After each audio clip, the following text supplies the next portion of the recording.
اهلا بكم مره تانية بعد الفاصل، واعود لضيفي احمد نبيل. قول لي يا احمد، هل شايف ان الشباب المصري بتواجهه صعوبات في تحقيق احلامه ولا لا؟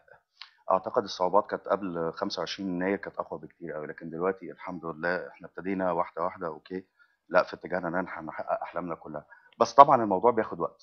امم. يعني الناس ما تتصورش ان هي الثوره هتتعمل النهارده فاحنا هنجني ثمارها بكره. تمام. اتليست لازم هنقعد مثلا بتاع سنتين ثلاثه اوكي لغايه لما نوصل. بس اهم حاجه ان كل واحد بس بدل ما يقول ثوره اوكي يفكر في نفسه، يبدا بمعنى بالثوره بنفسه. بمعنى يعني يبتدي يغير في نفسه وفي سلوكه هو.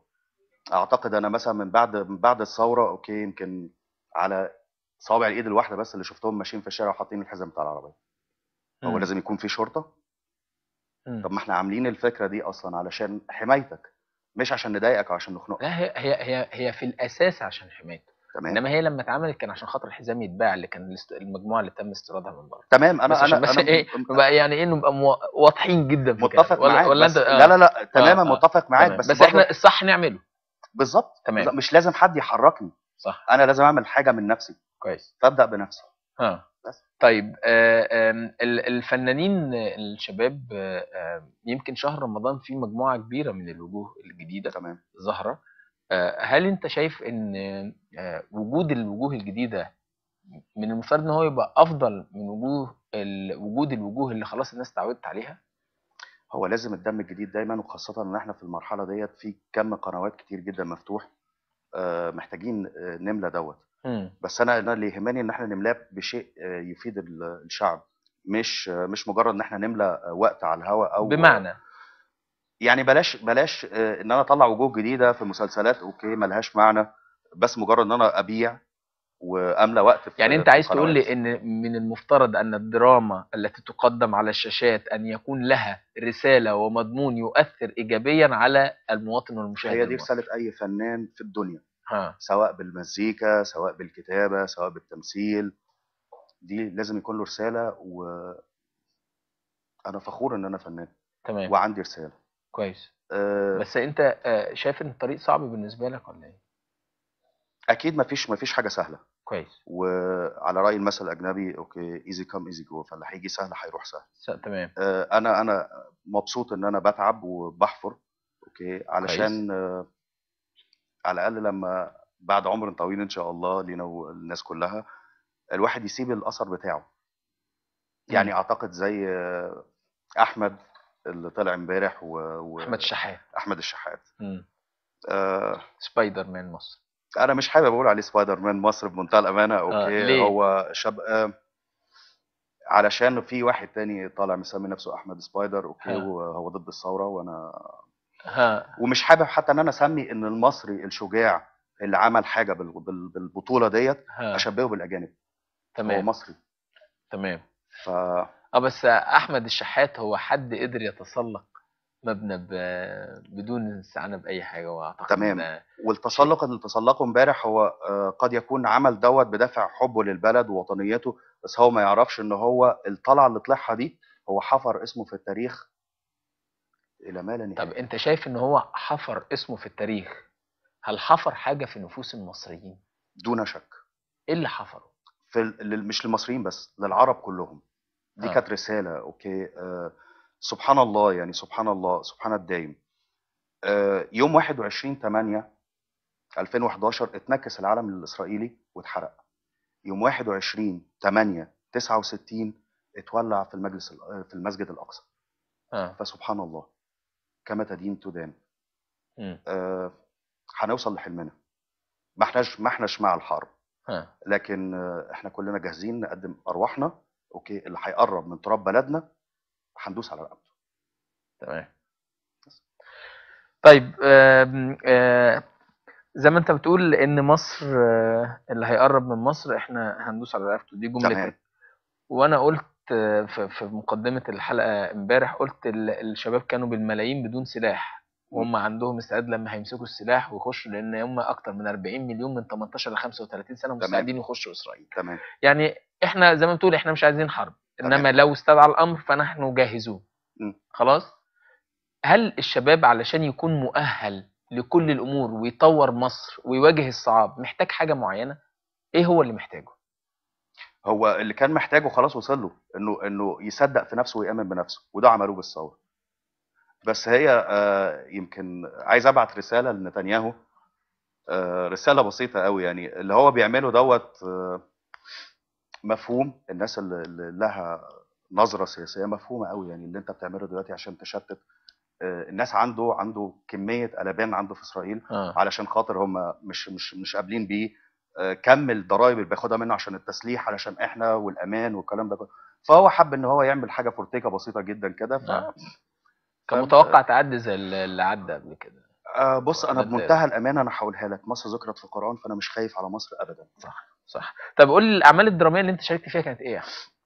اشتغلت في مسلسل اسمه حبنا الكبير، اه اشتغلت في مسلسل دقة الساعات، اه اشتغلت في اغتيال دكتور شمس، اه اشتغلت في مش قادر افتكر تاني. اوكي. وفيلم تمام فيلم الرئيس عمر حرب مع خالد يوسف، جميل مع حفظ الالقاب طبعا. تمام طيب. هل شايف مع كل عمل بيبقى فيه اختلاف من خلال المخرج اللي انت بتتعامل معاه، من خلال الورق اللي مكتوب، من خلال الشخصيه اللي انت بتأديها؟ تمام. كل مخرج بيبقى له رؤيه، كل واحد انا فعلا بتعلم منه، ولو كان قدر بسيط اوكي او قدر كبير على حسب المخرج نفسه وخبرته. بتعلم منهم. كتابة الورقة نفسها، البعد اللي بيبص فيه للشخصية الكاتب، دي مهمة جدا. امم وخاصة ان انا كمان بكتب افلام. كويس. اوكي. هو انا لسه بكتب التجربة الاولى بتاعتي، فالبعد النفسي فيها بيكون مهم جدا، امم فده بيبان في الورقة. كويس. الممثل بيستقبلها ازاي عشان يظهرها على الشاشه؟ بمعنى معلش ما يعني انا فهمتكش. دلوقتي انت كممثل لما بتيجي تقرا دورك، انت بتستقبل الدور ازاي، بتتعامل معاه ازاي عشان بعد كده تظهره كشخصيه؟ احنا بنقعد جلسات عمل مع المخرج، اوكي، ومع المؤلف، بيشرح لنا وجهة نظره. احنا تبقى قرايه اول مره، اوكي، بس عشان ابقى عارف الاحداث نفسها اللي هي واذا كان الدور ده التفتيح، مناسب. بالظبط. بتفتح واذا كان الدور ده يناسبني ولا لا. بعد كده هو بنبتدي نقعد جلسات عمل عشان نعرف الابعاد النفسيه او الضغوط النفسيه اللي وقعت على الشخصيه ديت. انا من الناس اللي بتهمني جدا اخد الشخصيه اشرحها كويس جدا، ادخل بيها لمرحله الطفوله، لان اه اعرف ايه المؤثرات اللي وقعت عليه وهو صغير، فايه اللي هيوصل له وهو كبير. تمام فدي من هنا انت بتعرف زي مثلا لازمه، زي رعشه، حركه عين، حاجه زي كده اه هو اه يعني. اه فبحب اشرح الادوار اللي بتجيلي. كويس. فطبعا لازم بيختلف ما بين كاتب لكاتب. اه ده من كاتب لكاتب، من مخرج مخرج. لمخرج، لان كل تمام، من مخرج رؤيه ممكن مخرج يتناولها لمخرج. كمان بشكل مختلف. طبعا. تمام طبعا. طيب. هل شايف ان شباب مصر بقوا كتير قوي عايزين يمثلوا؟ في ناس كتير قوي عايزه تمثل، اوكي، وده حقهم، يعني ها وهو حلمهم. بس زي ما انت قلت من شويه، اوكي، كل واحد لازم يعرف امكانياته. تمام هي مش مجرد اسف، انا ما بحبش كلمه اللي هي مهنه اللي ملوش مهنه. ها اوكي. زي ما قلت لحضرتك، اوكي، هي رساله. فلو انت شايف ان فيك امكانيه انك انت تمثل، اوكي، وهتدي وهتفيد وليك رساله، جو اهيد. طيب. انت راسم لنفسك الطريق ازاي مع التعدد، ممثل، مذيع، مدرب تنمية بشرية، وابتديت تدخل وفي الاذاعه. المزيكا، وبتشتغل كناريتور في اعمال اذاعية مختلفة يعني. فانا هنا انت دلوقتي انت في انهي تراك هتتحرك؟ بص، هو كل الفتره اللي فاتت دي كلها عباره ان انا بعد نفسي علشان اقدر لما اكون اوجه كل دوت للحلم الاساسي بتاعي اللي هو كممثل. ها فكل ديت زادتني خبرات. يعني انا مثلا زي النهارده، اوكي، انا اول مره اطلع على الهوا. كويس. فهي كانت في القناة انت كنت شغال تسجيلي كله؟ كان كله تسجيلي. اه ايه كان كله الاختلاف ما تسجيلي. بين الهوا والتسجيلي صحيح؟ مم، على الهوا الغلطه بفوره.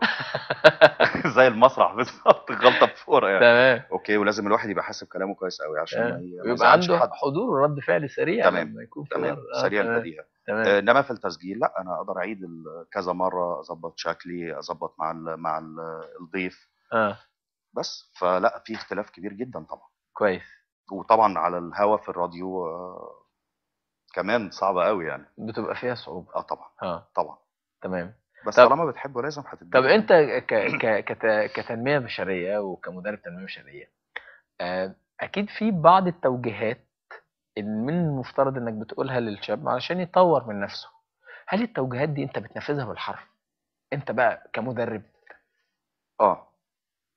بص، مع ضغوط يعني مثلا من اي ستاف بيدخل شركه احنا بندربه، لان هو مش مضطر على حسب الشركه اللي انا شغال فيها، انا ممكن ادرب في شركات اخرى.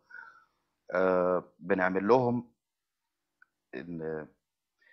ريلاكسيشن، نوع من انواع الهدوء، الطمانينه، لازم يثقوا كلهم في بعض ان هم ايد واحده. تمام. فروم تايم تو تايم مع ضغوط الحياه نفسها طبعا الواحد بيقع عليه ستريس، بس كل ما بحس ان الضغط ابتدى يزيد عليا فعلا انا بنعزل تماما وابتدي اعمل المديتيشن او اللي هو فن الاسترخاء. تمام. وانا اتعلمت ده على ايدين الصينيين، يعني أنا كويس. اتعلمت الموارد البشريه على ايدين الصينيين، فاستفدت منهم جدا وابتديت حتى اطور من نفسي. يعني بعد ما اتعلمت منهم ابتديت اجيب كتب واقرا عنها والكلام دوت، تمام. فابتديت افيد نفسي. كويس. فروم تايم تو تايم لازم بعمل. طيب في نهايه اللقاء تحب تقول ايه يا احمد؟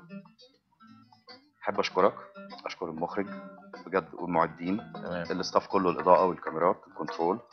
مذيع بتمنى بقى فلازم لازم ما انساش اي حد. تمام. اوكي، وبتمنى الخير دايما لمصر. يا رب. يا رب. يا رب. احمد نبيل، شرفتني ونورتني، وبتمنى لك شرف التوفيق ليا. ومن احسن لاحسن باذن الله، وكل سنه وانت طيب. انت بالصحه والسلامه. شبابنا ومشاهدينا في كل مكان، نتمنى يا رب تكون حلقه النهارده عجبتكم. زي ما بنتكلم مع كل حلقه، احنا محتاجين ان احنا كلنا نتكاتف علشان نتقدم ببلدنا لقدام، واعتقد ان دي رساله مهمه جدا احنا بنوجهها لحضراتكم من برنامج شباب على الهوا، صوت الشباب الحر، وبقول لكل الشباب سلام عليكم.